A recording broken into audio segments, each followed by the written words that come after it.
Maganda ka. Luko-luko lang ang taong hindi magkaka-interes sa'yo. Ano ngayon ang dapat kong gawin?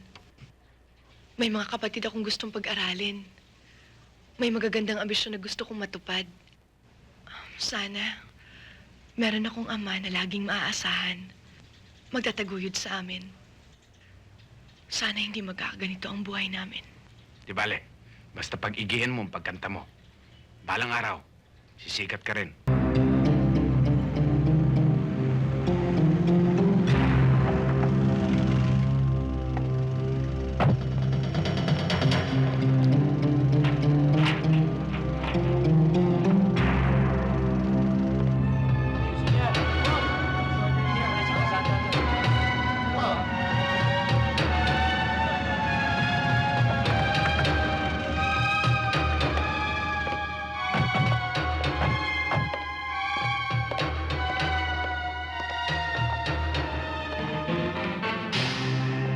Ano ba talagang dahilan?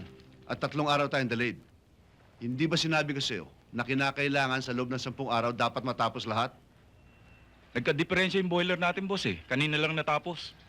Bibigyan pa kita ng 5 araw para matapos ang lahat ng order natin. Dahil kinakailangan ilipat natin ang pabrikang ito sa ibang lugar. Paglalamayan ng mga tao natin to, boss, para matapos agad. Sigit ka, kausapin ko mga tao.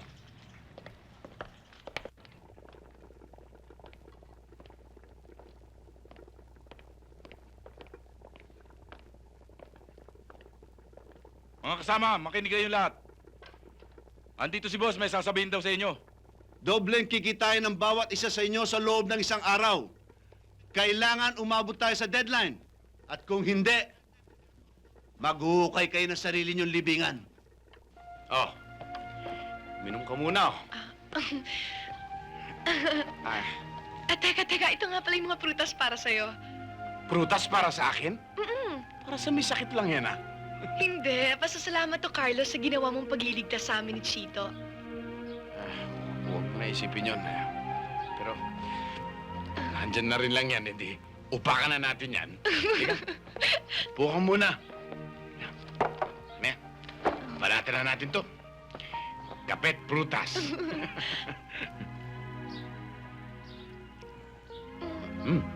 Okay, ah. Tamis, ah.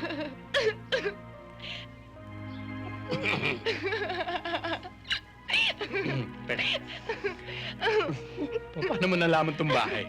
Ang kasama ko kasi si Chito, kaya lang hindi na siya lumabas. Baka ang bagyan mo na naman daw siya ulit eh.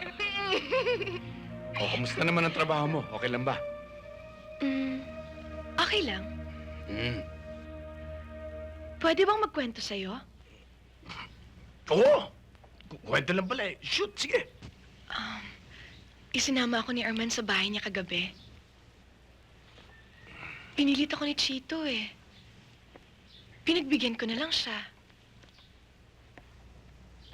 Nung nandun ka sa bahay ng Arma na yon, anong nangyari? Marami siyang mga sinabing makahulugan. Pero kahit ganito ako pa sa mundo, parang nararamdaman ko na meron siyang iniisip na medyo kinakabahan ako. Bakit? Ilang taon ka na ba? Hulaan mo. Ginawa mo pa akong madamuring yan eh. Sabi mo na. 17. 17? Delikado nga talaga yung lagay mo. Alam mo, Jessica, maganda ka. Luko-luko lang ang taong hindi magkaka-interes sa'yo. Ano ngayon ang dapat kong gawin? May mga kapatid akong gustong pag-aralin. May magagandang ambisyon na gusto kong matupad. Sana, meron akong ama na laging maaasahan. Magtataguyod sa amin. Sana hindi magkaganito ang buhay namin.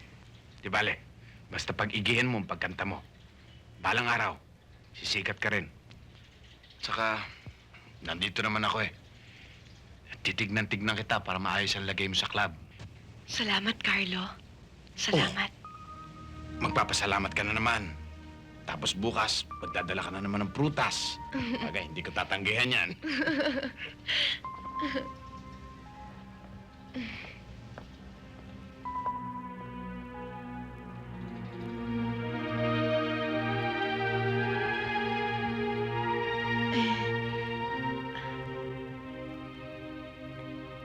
Yung sinabi mo bang maganda ako?